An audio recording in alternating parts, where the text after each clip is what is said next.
ଜଙ୍ଗଲର ଛୋଟ କୋଣରେ ଗୋଟିଏ ଛୋଟ ପକ୍ଷୀଟେ ରହୁଥିଲା। ବାକି ସବୁ ପକ୍ଷୀମାନଙ୍କ ଠାରୁ ସେ ଅଲଗା ଥିଲା। ପକ୍ଷୀଟିର ଆଖିରେ ଚମକ ଥିଲା, ଯେମିତି ସେ ନୀଳ ଆକାଶକୁ ପାର କରିକି କିଛି ଦେଖୁଛି। ପ୍ରତ୍ୟେକ ଦିନ ପୋଖରୀ ପାଖରେ ଯାଇକି ବସୁଥିଲା। ନୀଳ ଆକାଶକୁ ଦେଖୁଥିଲା ଆଉ ଭାବୁଥିଲା, କ'ଣ ଆମେ ଏତିକି ହିଁ ବଞ୍ଚିବା ପାଇଁ ଜନ୍ମ ହୋଇଛୁ?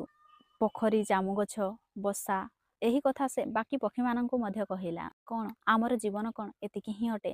ବାହାରେ କୌଣସି ଦୁନିଆ ନାହିଁ। ସବୁଠାରୁ ବୃଦ୍ଧା ପକ୍ଷୀ କହିଥାଏ, ପୁତ୍ର, ବାହାର ଦୁନିଆ ଅଛି।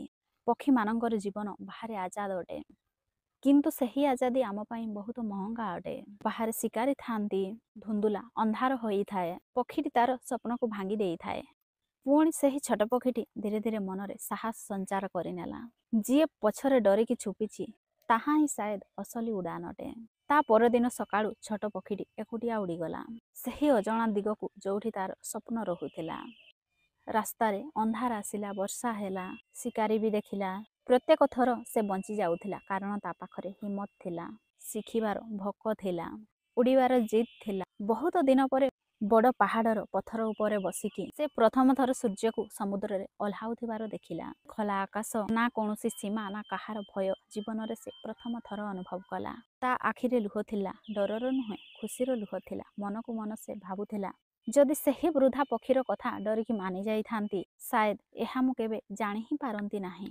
ମୋ ମଧ୍ୟରେ ଏତେ ପ୍ରତିଭା ଅଛି, ମୋ ମଧ୍ୟରେ ଏତେ କାପାବିଲିଟି ଅଛି। ମୁଁ କେବେ ଜାଣି ହିଁ ପାରିନଥାନ୍ତି କି ବାହାର ଦୁନିଆ ଏତେ ସୁନ୍ଦର ଅଟେ। ଆମ ସହିତ ମଧ୍ୟ ଏମିତି ହିଁ କିଛି ହୋଇଥାଏ।